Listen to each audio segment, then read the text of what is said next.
అందరూ జై శ్రీకృష్ణ. గోసేవ చేయడం అంటే ఆవులను సేవించడం, వాటికి సహాయం చేయడం మరియు వాటి సంరక్షణ తీసుకోవడం. గోసేవ హిందూ సంస్కృతిలో ఒక పవిత్ర కార్యక్రమంగా పరిగణించబడుతుంది. గోసేవ చేయడం ద్వారా మనసుకి శాంతి, పుణ్యం మరియు ఆత్మ సంతృప్తి లభిస్తుంది.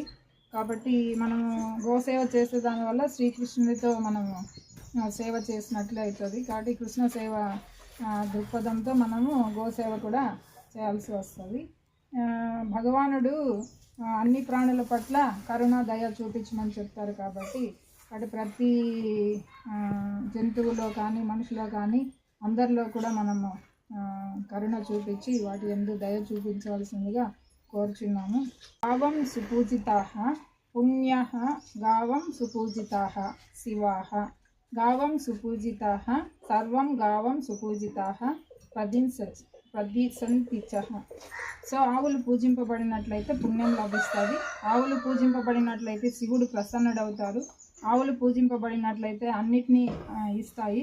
ఆవులు పూజింపబడినట్లయితే సకల సంపదలను ప్రసాదిస్తాయి.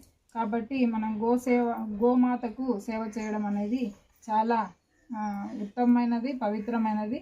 కాబట్టి తల్లిదండ్రులతో భగవంతునితో సమానంగా మనం గోసేవ చేయడం కూడా చాలా మంచిది. ఈ సేవ చేసేదాని వల్ల సంపూర్ణ ఆరోగ్యం, సకల సంపదలు, ఆత్మ సంతృప్తి లభిస్తుంది.